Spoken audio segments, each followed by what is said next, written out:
सुप्रभात। मैं आपकी हिंदी अध्यापिका जॉली शर्मा। जैसा कि हम हमारी पाठ्य पुस्तक स्पर्श की पाठ 1 का पठन कर रहे थे, हमने उसके शब्दार्थ पढ़े थे और पाठ जो उसके लेखक है यशपाल जी, उनके बारे में हमने पढ़ा था और अब हमने हमारा पाठ प्रारंभ कर दिया था। जैसा कि हमारे पाठ का नाम है दुख का अधिकार, तो इस कहानी के अंदर इसी तरीके का वार्तालाप है। मतलब एक महिला की कहानी बताई गई है और उसको लेकर ये बताया गया है कि जिस प्रकार से हम समानता यानी हर चीज़ की समानता की बात करते हैं, सामाजिक समानता, आर्थिक समानता की बात करते हैं, उसी प्रकार दुख पर भी सभी का समान अधिकार होना चाहिए। और पर बहुत से लोग ऐसे हैं आज के समय में भी जो अपने दुख को व्यक्त भी नहीं कर सकते, न उनके पास ऐसी परिस्थितियाँ होती हैं और न ही उनके पास ऐसा माहौल होता है, उनकी कुछ मजबूरियाँ होती है कि उनको अपने दुख पर भी अधिकार नहीं हो पाता है। तो हम उस कहानी को पढ़ेंगे। आप सभी अपने अपने पाठ्य पुस्तक निकाल लीजिए। सबने निकाल लिए? पाठ 1 खोल लीजिए, दुख का अधिकार। तो जैसा कि मैंने इसका एक पेज आपको पढ़ाया था, जिसके अंतर्गत मैंने बताया था सबसे पहले तो एक ये चीज़ बताई थी कि पोशाक, जो पहला पैराग्राफ था उसमें हमने पढ़ा था कि पोशाक है उसको विभिन्न श्रेणियों में बांटा गया है। और एक बात और मैं आपको बता देती हूँ कि आप लोगों के भी जैसे व्याख्या वगैरह करने को भी आ जाती है, आशय स्पष्ट करने के लिए भी आ जाता है। तो ऐसे में आपको पता होना चाहिए कि ये लाइनों का क्या तात्पर्य, क्या मतलब है। ऐसा नहीं है कि केवल पद्य के ही आते, कई बार गद्य का भी आपको भावार्थ करना होता है या उनका भी आशय आपको बताना होता है। तो जब मैं आपको ये चीज़ पढ़ाती हूँ क्लास में, यहाँ पे मैं आपको ऑनलाइन जब पढ़ा रही हूँ, ये वीडियोज़ मैंने बनाए हैं आपके लिए, तो आप प्लीज़ इनको बहुत ध्यान से सुनिएगा, क्योंकि इसमें मैं बहुत सी ऐसी चीज़ें बताती हूँ जो बहुत आपके एग्ज़ाम टाइम में बहुत काम की होती है। तो यहाँ पे मैं पढ़ाना प्रारंभ करती हूँ। तो यहाँ पे देखिए पहला पैराग्राफ है जिसमें बताया गया है कि मनुष्य की जो पोशाक उसे विभिन्न श्रेणियों में बांट देती है। क्यों बांट देती है? कि आज हमारे समाज है, तो जब हमारा समाज बटा हुआ है अमीरी गरीबी में, है ना, आर्थिक रूप से भी बटा हुआ है, कोई बहुत अमीर है, कोई गरीब है, कोई सामाजिक स्तर से भी बटा हुआ है, तो उस कारण मनुष्य अपनी हैसियत के अनुसार, अपनी आर्थिक स्थिति के अनुसार पोशाक पहनता है। तो क्या होता है, जैसे अपन किसी को देखते हैं तो पोशाक से हम पता लगा लेते हैं कि ये सभ्य परिवार का है या अमीर घर का है या ये गरीब घर का है या ये निम्न वर्ग का है। तो यहाँ पे कह रहा है, यही चीज़ कहना चाह रहा है यहाँ पे लेखक कि मनुष्य की जो पोशाक है वो सब विभिन्न श्रेणियों में बांट देती है। प्राय मनुष्य मतलब जो पोशाक होती है वो समाज में मनुष्य को अधिकार या दर्जा भी निश्चित करती है। कैसे करती है कि बहुत सभ्य मतलब बहुत अच्छे कपड़े सूट बूट पहना हुआ है, तो वो कहीं पे भी जाएगा तो लोग उसको देखेंगे, अच्छा है तो भाई कोई अमीर व्यक्ति होगा, तो सब उसका आदर सत्कार भी करेंगे। कभी कोई किसी मॉल में जाएगा, किसी थिएटर में जाएगा, किसी होटल में जाएगा, तो वहाँ पे भी दरबान वगैरह उसके लिए गेट खोलेंगे, उसको मना नहीं करेंगे, वो आने देंगे। क्यों? क्योंकि उनको परिधान को देखकर, उसके पोशाक को देखकर वो निश्चित कर लेंगे कि यह इस चीज़ का अधिकारी है या इसका जो दर्जा है वो श्रेष्ठ है, इस प्रकार से। लेकिन जो गरीब लोग हैं उनके वस्त्रों को देखकर, उनके रहन सहन को देखकर कोई भी उनको एकदम से आने नहीं देगा, बोलेगा नहीं नहीं ये तो गरीब है, क्या पैसे देगा, या कुछ भी जो भी, ठीक है। तो परिस्थितियाँ यहाँ थोड़ा सा ये होती है कि जो व्यक्ति है मतलब जैसे कि कुछ लोग होते हैं सभ्य परिवारों से भी होते हैं, लेकिन कहीं ना कहीं उनके मन में निम्न वर्ग के लिए एक अपनापन होता है या एक सहानुभूति की भावना होती है।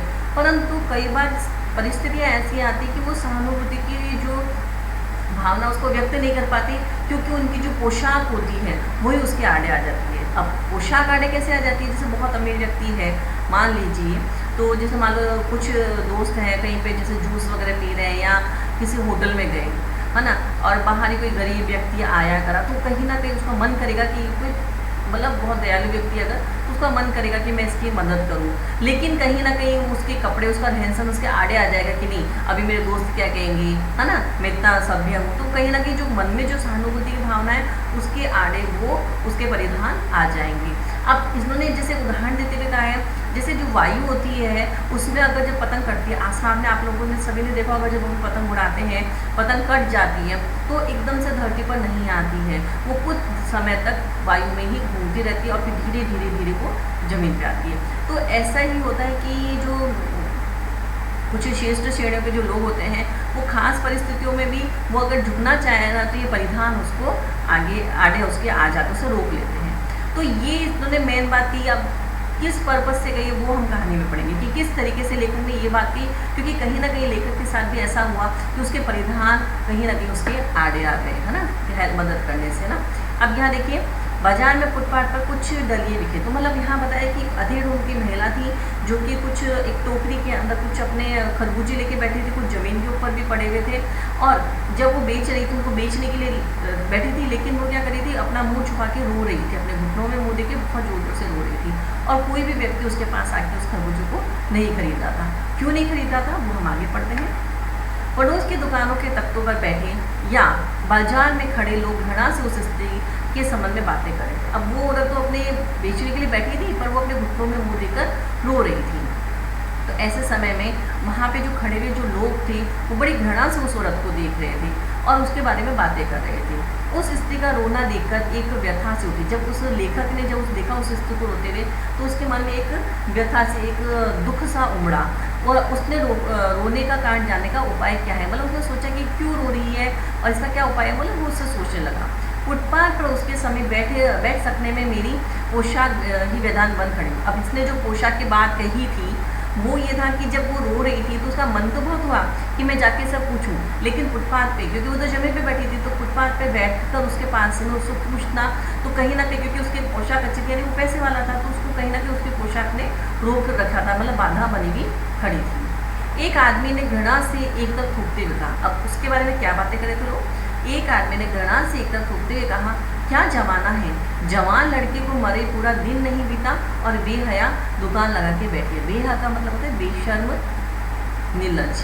अब एक आदमी ने, जो कोई वहाँ पे जो लोग खड़े थे उनमें से एक व्यक्ति ने उसको घृणा से, मतलब नफरत से देखते हुए और थूकते हुए बोला, क्या जमाना है, जवान लड़के को मरे पूरा दिन नहीं बीता और यह बेशरम यहाँ दुकान लगा के बैठी है। मतलब उसका कहने का मतलब ये था कि यानी हमको यहाँ पता चलता है कि उस स्त्री का जवान बेटा था वो मर गया था और उसको एक दिन भी नहीं हुआ, तो वह उसके गम में रो रही थी। रोने का कारण हमको पता चल गया कि क्यों रोई थी, क्योंकि उसका जवान बेटा मर गया था। दूसरा साहब अपनी दाढ़ी को जलाते हुए कह रहे थे, अरे जैसी नियत होती है अल्लाह भी वैसी ही बरकत देता है। अब दूसरा व्यक्ति, देखो लोग जो होते हैं ना, उनको सिर्फ एक ही काम होता है, दूसरे की बुराई करना या दूसरे की निंदा करना, उनके बारे में मजाक उड़ाना, उनकी बातें बनाना, है ना। तो वही लोग यहाँ कर रहे थे। कोई उसकी भावनाओं को नहीं समझ जाता, कोई उसके दुख को नहीं समझ जाता, क्योंकि उसको दुख तो उसको भी था, तभी वो रो रही थी। लेकिन लोग ये, उनको लोगों को था इसका तो बेटा मरा है और ये देखो यहाँ खरबूजा बेचने आई है, ठीक है। दूसरे साहब ने अपनी दाढ़ी को जलाते हुए कहा, अरे जैसी नीयत होती है, यानी कि जिसकी नीयत जैसी होती है भगवान उसको वैसी ही बरकत देता है। सामने के फुटपाथ पर खड़े एक आदमी ने दिया सलाई की तीली से कान खुजलाते, दिया सलाई मतलब माचिस की तीली से कान खुजलाते हुए कहा, अरे इन लोगों का क्या है, ये कमीने लोग रोटी के टुकड़े पर जान देते हैं, इसके लिए बेटा बेटी कसम लुगाई धन इनाम सब रोटी का टुकड़ा ही है। अब जो तीसरा व्यक्ति था वो और ही महान था, तो उसने क्या कहा कि इनके लिए कुछ नहीं है, मतलब इनके लिए रिश्ते नाते कुछ नहीं होते, ये तो केवल रोटी के लिए जान देते हैं। नहीं जीते किसके लिए, केवल खाने के लिए जीते हैं। हालांकि पैसे वाले लोग ये नहीं समझते कि खाने के लिए तो वो भी जीते हैं, है ना। उनको क्या सोचता है, केवल पैसा कमाना ही सोचता है। लेकिन क्या होता है, जब इंसान दूसरे की बात करता है तो वो अपने तरफ नहीं देखता है, वो केवल उसको, हर इंसान का क्या नियत होती है कि दूसरे की बुराई करना, दूसरे में कमी निकालना। तो यहाँ पे भी वही हो रहा था। उसने कहा कि ये जो लोग होते हैं ये केवल रोटी के टुकड़े पर ही जान देते हैं, इनके लिए रोटी ही सब कुछ है, इनके लिए बेटा बेटी कसम लुगाई, कसम मतलब पति और पत्नी, धर्म इनाम सब रोटी का टुकड़ा ही है। परचून की दुकान पर बैठे लाला जी ने कहा, अरे भाई इसके लिए ये मरे जिए का कोई मतलब न हो, वह पर दूसरे मतलब उनके लिए तो कोई मरे जिए का क्या होता है कि, तो जैसा कि अपन ने हमारे शब्दार्थ में पढ़ा था कि जब किसी की मृत्यु हो जाती है तो सूतक लगता है, तो 12-13 दिन का जो सूतक लगता है उस समय जिसके घर में मृत्यु होती है उस घर का पानी वगैरह नहीं पिया जाता, कुछ चीज़ लेन देन नहीं होता है। तो यहाँ पे उसी संबंध में बात की जा रही है। तो वहाँ पे जो परचूनी की दुकान पे लाला जी बैठे थे, उन्होंने कहा, अरे भाई इनके लिए मैरिज का कोई मतलब नहीं है ना भाई, इनके लिए तो कहते हैं कि इनको कोई फ़र्क नहीं पड़ता भी इसके बेटा मर गया और ये दुकान लगा के बैठे, लेकिन इसको कोई फ़र्क नहीं पड़ता, पर कम से कम दूसरे धर्म में नाम ईमान का तो ख्याल रखे, अर्थात दूसरे का। क्योंकि ये लोगों की सोच होती है कि अगर हम इसका जो मर गया है या जिसके घर में मृत्यु होगी उस घर का हम अभी 12-13 दिन अगर कुछ खाएंगे पिएंगे तो हमारा धर्म भ्रष्ट हो जाएगा, यानी हमको पाप लगेगा। तो यहाँ पे वही कह रहे हैं, पर दूसरों के धर्म ईमान का तो ख्याल रखना चाहिए। जवान बेटे के मरने पर 13 दिन का सूतक होता है और वह यहाँ सड़क पर बाजार में आकर खरबूजे बेचने बैठ गई है। तो उसने क्या कहा कि जवान बेटा मरा है और 13 दिन का सूतक होता है, लेकिन देखो ये तो पहले दिन ही यहाँ पर आकर खरबूजे बेचने बैठ गई है। पर उनकी स्थिति, उस औरत की स्थिति किसी को नहीं समझ में आ रही है। केवल उनको यही चीज़ है कि भैया हमारा धर्म खराब हो रहा है, अगर हम इसे खरबूजे ले लेंगे तो हमारा धर्म भ्रष्ट हो जाएगा।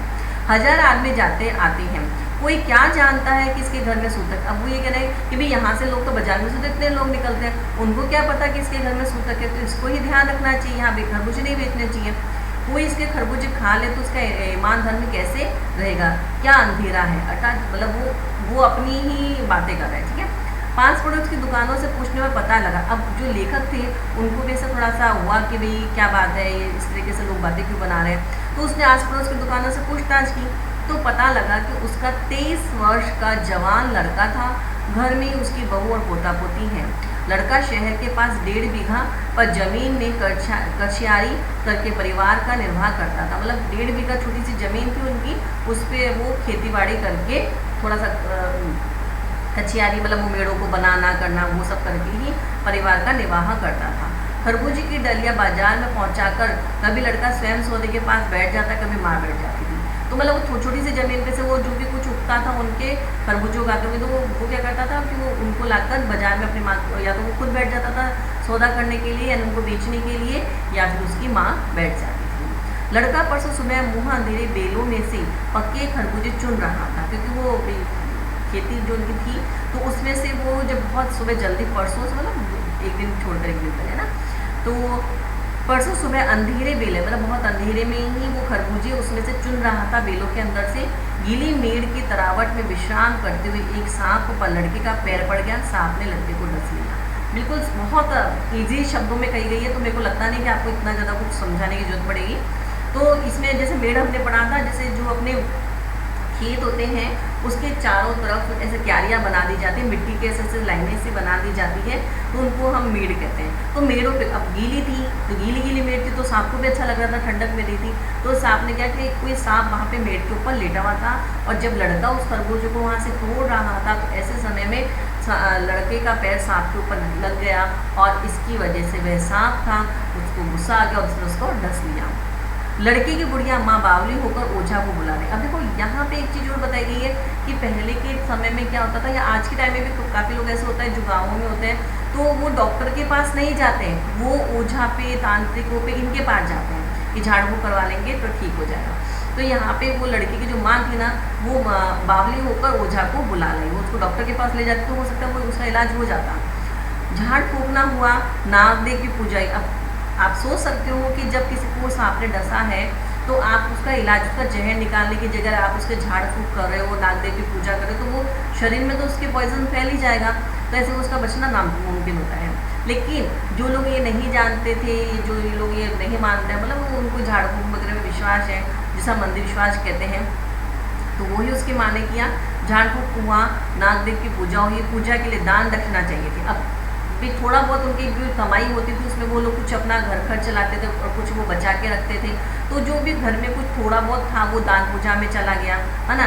घर में जो कुछ आटा और अनाज था वो दान दक्षिणा में उठ गया। माँ, बहू, बच्चे, भगवान, अब देखिए यहाँ पे भगवाना उसके बेटे का नाम था, ठीक है। तो उसके बेटे का नाम क्या था, बुढ़िया के बेटे का नाम भगवाना। अब जितना भी उनके पास अनाज हो गया था वो दान दक्षिणा में चला गया, उसमें पूजा पाठ में चला गया। माँ, बहू, बेटे भगवाना से लिपट लिपट कर रोए, और भगवाना तो एक तरफ चुप हुआ, फिर न बोला। अर्थात यहाँ कहने का तात्पर्य क्या, भगवाना की मृत्यु होगी। एक बार चुप हुआ और फिर ना बोला, अर्थात वो ऐसा चुप हुआ कि वो संसार को छोड़कर ही चला गया। सर्प के बीच से उसका सब बदन काला पड़ गया था। जिंदा आदमी नंगा भी रह सकता है, परंतु मुर्दे को नंगा कैसे विद्या किया जाए। अब वो देखो यहाँ उनकी गरीबी बताई गई कि वो इतने गरीब थे, और जो थोड़ा बहुत उनके पास अनाज वगैरह था वो सब उन्होंने दान दक्षिणा, जो रुपये पैसे थे वो उन्होंने दान दक्षिणा में उसकी तबीयत ठीक करवाने में जो दे दिया था। लेकिन अब इनके पास इतना भी नहीं था कि भाई वो घर में तो जैसे तैसे निकाल लेते थे, जो कपड़ा वगैरह थोड़ा बहुत होता था वो फटा पुराना जो भी था वो पहन के। लेकिन यहाँ पे कहना चाह रहा है कि जिंदा आदमी नंगा भले ही रह सकता है, परंतु मुर्दे को नंगा कैसे विदा किया जाए, जो परंपरा है उसके अनुसार, उसके लिए तो बजाज की दुकान से नया कपड़ा लाना ही होगा। यानी बाजार से वो जो दर्जी मतलब जो कपड़े वाला होता है उससे नया कपड़ा लाना था, चाहे उसके लिए माँ के हाथों की छन्नी कंगना ही क्यों ना बिक जाए। मतलब जो छन्नी कंगना तो छोटे छोटे आभूषण होता है, कड़े जैसे वो पहनने के हाथ में, तो ये कहते हैं कि भाई उसको भी उसके लिए कपड़ा भी शरीर को ढक के अपन जो होता है उसको लाना ही था, और उसके लिए उसको देना था। तो उसने माँ ने क्या किया, अपने छन्नी कंगना भी बेच कर अपने बेटे को शरीर को ढकने के लिए कपड़ा ले आई। भगवाना परलोक चला गया। घर में जो कुछ चुनी भूत सी थी वो उसे विदा करने में चली गई। समझ में आ गई? बहुत इजी है। बाप नहीं रहा तो क्या, लड़के सुबह उठते ही भूख से बिल बनाने लगे। अब क्या हुआ, देखिए वो मर चुका था, है ना। अब बेटा एक दिन निकल गया उसका, फिर दूसरे दिन जब भाई सुबह हुई तो अब जो जिंदा व्यक्ति उनको तो भूख लगेगी लगेगी। और चलो ठीक है, जो बड़े होते हैं वो तो फिर भी अपने इस चीज़ को सहन कर लेते हैं, लेकिन जो बच्चे होते हैं वो चीज़ नहीं समझते हैं, न वो सहन कर सकते। तो जो छोटे छोटे बच्चे थे उनके घर में वो भूख से बिलबिलाने लगे, भूख के मारे रोने लगे। दादी ने उन्हें खाने के लिए खरबूजे दे दिए, लेकिन बहू को क्या देती। अब वे उनको तो खाने के लिए खरबूजे दे दिए कि लो भी तुम खा लो, पर बहू को क्या देती। बहू का बदन बुखार से तवे की तरह तप रहा था। अब जो बहू थी वो भी बीमार थी, उसका शरीर जो था वो बुखार से तप रहा था। अब बेटे के बिना बुढ़िया को दुअन्नी चवन्नी भी कौन उधार देता। अब उसने सोचा कि चलो किसी से मैं उधार भी मांग लाऊं, लेकिन जब उसका बेटा नहीं है, कमाने वाला घर में कोई नहीं है, तो ऐसे समय में उधार भी कोई नहीं देता। दिखती बात है कि लोग ये सोचेंगे हम इसको उधार देंगे तो ये कैसे वापस करेगी। तो वो जब मैं सोचे थोड़ा बहुत मैं पैसा वगैरह ले आऊँ किसी से उधार, परंतु उसे उधार भी कोई नहीं देता। ठीक है। और घर में कुछ जो पैसा था, रुपया था, अनाज था, वो सब उसके भगवान को ठीक कराने में, दान दक्षिणा में चला गया। और जो थोड़ा बहुत थे उसके गहने उसने बेच कर उसको ये उसका अंत्येष्टि का कार्य किया। तो यहाँ पे उसको ये था, तो वो बहुत दुखी थी कि मैं क्या करूँगी, बहू बीमार है, बच्चे भूख से बिलबिला रहे हैं। ऐसे में बुढ़िया रोते रोते और आंखें पहुँचते पहुँचते भगवाना के बटेरे हुए खरबूजे डलिया में समेट कर बाजार की और चली और चारा लेकर था। अब ऐसे समय में मैं क्या कर सकती थी, तो ऐसे समय में बुढ़िया ने क्या किया, अपने को भी आंखें पहुँची रोते रोते, जो भगवाना की जो उसने खरबूजे इकट्ठे किए थे खेत में से जाकर, वह उसने डलिया में डाले और वह बेचने के लिए बाजार में चली गई। अब उसे दुख तो बहुत था। देखिए यहाँ पे ये चीज़ है कि एक माँ का जब जवान बेटा मरता है तो दुख बहुत होता है। कोई भी व्यक्ति अगर अपने परिवार को कोई हिस्सा जना अगर मरता है, उसकी मृत्यु हो जाती है तो बहुत दुख होता है। अपन अगर किसी जानवर को भी अपने घर में पालते हैं, अगर उसकी भी मृत्यु हो जाती है तो सोचिए कितना दुख होता है। तो यहाँ वो उसकी माँ थी, उसके भगवान उसका पुत्र था, तो उसको कितना दुख हुआ होगा।